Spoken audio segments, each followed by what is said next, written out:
Today we are tackling a challenge we have all faced: procrastination. You know that thing where you know that you should be doing something important, but somehow you end up recognizing your soft tried instead. To guide us through this topic, we'll be exploring the groundbreaking work of Dr. Piers Steel in his book, The Procrastination Equation. Now don't let the word equation scare you off. Dr. Steel has taken years of research and boiled it down into a simple formula that helps explain why we are procrastinate and, more importantly, how we can stop it.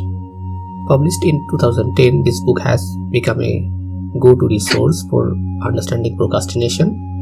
You are not just going to take Dr. Steele's word, you'll be backing up his ideas with findings from other researchers, giving a well-rounded view of science behind procrastination. Let's stop procrastinating and dive right in. At the heart of the Steele's book, The Procrastination Equation. Don't worry, it's not as complicated as it sounds. Here it is.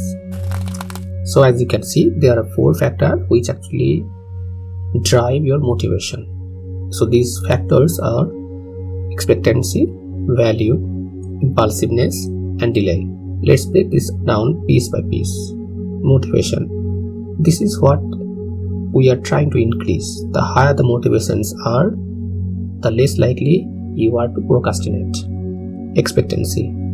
This is your belief in your ability to complete the task successfully. Think of it as your confidence level. The more confident you are that you can do something, the more motivated you will be to do it. For example, if you believe you are good at writing, you are less likely to put off writing assignments. A study by Von Eerd in 2003 found that people with higher self-confidence procrastinated less. It's like a self-fulfilling prophecy. Believe you can do it, and you are more likely to actually do it. Value.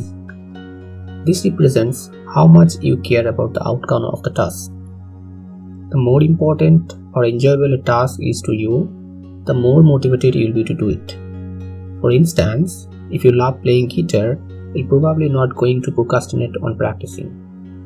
Researchers Grunchel, Peterzek, and Fries found in 2013 that students who saw their coursework as more valuable procrastinated less. Makes sense, right? If you think something matters, you are more likely to get it done. Impulsiveness. This factor represents how easily you get distracted by short-term fun stuff. The more impulsive you are, the more likely you are to choose immediate gratification over long-term goals. It's like when you know that you should be starting, but the new Netflix show is calling your name. Ferrari and Emmons found a strong link between impulsivity and procrastination back in 1995. Basically, more impulsive you are, the harder it is to resist those tempting distractions. Delay. This is the time between now and when you will see the result of your work. The longer you have to wait for the payoff, the less motivated you tend to be. It's why it's easier to put off savings for retirement than it is put off buying lunch when you are hungry. The idea of evaluating rewards more than future ones is called temporal discounting, and it's been well studied in behavioral economics.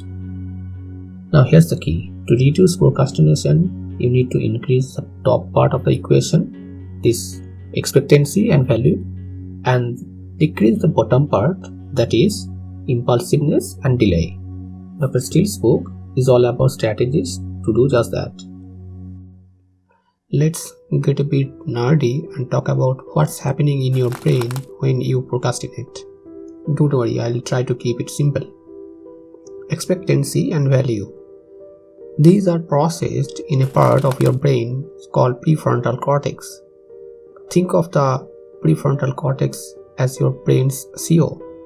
It's in charge of planning and decision making. When you are considering whether a task is doable or worthwhile, that is, expectancy or the value, it's your prefrontal cortex that's weighing the options. Impulsiveness. This is linked to a part of your brain called the limbic system, especially a small almond-shaped part called amygdala. The limbic system is your brain's emotional center. It's all about immediate feeling and rewards. When you feel the urge to check your phone instead of working, it's your limbic system in action. Delay. How we think about future rewards involve both in prefrontal cortex and another area called the ventral striatum. The ventral striatum is a part of your brain's reward system. It gets excited about the pleasurable things. When you are trying to motivate yourself with the future rewards, this area of your brain are having a conversation. Here's the interesting part. When you procrastinate, it's often because of your emotional brain, that is the limbic system, is winning over your logical brain, that is your prefrontal cortex. It's like there's a tug of war going on in your head. So till now we have discussed about the brain science behind procrastination. Now we'll discuss about the strategies to beat the procrastination. Based on this equation, Dr. Steel suggests several strategies. Let's go through them and see how other research supports these ideas. Increase expectancy or boost your confidence. Break big tasks into smaller, manageable steps. It's easier to believe you can write one page than the entire book. Celebrate small victories. Each win boosts your confidence for the next task. Study showed that the chunking technique increased motivation and reduced procrastination. It's like climbing a ladder, one step at a time is way less scary than trying to jump at the top. Enhance value. Find personal meaning in tasks. If you are studying history, think about how it helps you understand the world better. Bundle unpleasant tasks with things you enjoy, like only listening to your favorite podcast while doing chores. Milkman and colleagues found in 2014 that this temptation bundling increased gym attendance by 51%. People are more likely to work out when they could listen to the addictive audiobooks only at the gym. Reduce impulsiveness or manage distractions. Remove temptation, put your phone in another room when you are trying to focus. Improve your self-control through practice. It's like a muscle. The more you use it, the stronger it gets. Use tools like website blockers to limit access to distracting sites. Gala and Darkwork found in 2015 that people with better self-control procrastinated less. The good news, self-control can be improved with practice. Manage delay, make the future feel closer. Use visualization techniques to make future rewards feel more real and immediate. Break long-term goals into short-term milestones so you are always working towards a nearby target. Hirschfeld and colleagues found in 2011 that people who felt more connected to their future selves made better long-term decisions. Try imagining your future self, thanking your present self for getting things done. Now let's talk about the elephant in the room. Technology. It's a double-edged sword when it comes to procrastination. On the one hand, tech can be a major source of distraction. Social media, addictive games, endless YouTube rabbit holes, they all are designed to keep you engaged and coming back for more. A study by Rosgenjak and others in 2018 found that the problematic smartphone use was linked to more procrastination. No surprise there. But on the flip side, technology can be used as a powerful tool to combat procrastination.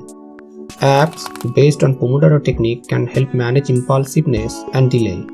These apps break your work into focused intervals with short breaks. Goal setting and habit tracking apps can boost expectancy and showing your progress on task. Website blocker can reduce impulsiveness by limiting access to distracting sites during your work hour. The key is to make technology work for you, not against you. Use it as a tool to support your productivity, not as an escape from your tasks. And there you have it, folks. We have taken a deep dive into Dr. Steele's procrastination equation and explored how it lines up with a broad range of research in psychology, neuroscience, and behavioral economics. Remember, the equation is motivation equals expectancy times value by impulsiveness times delay. To beat procrastination, focus on boosting your confidence or expectancy, finding meaning or fun in tasks, that is value, managing distractions or impulsiveness, making future rewards feel more immediate. Overcoming procrastination is a process, not an overnight change. Start by identifying which part of equation you struggle with most and focus on strategies to address that aspect. As we wrap up, I challenge you to pick just one strategy and commit to trying it this week. Maybe it's breaking a big task into smaller steps or trying temptation bundling. Whatever you choose, give it a shot. Your future self will thank you. Thank you for watching, and remember, the best time to start is now. I'll see you in the next video where we'll explore another fascinating aspect of productivity. Until then, don't put off taking action.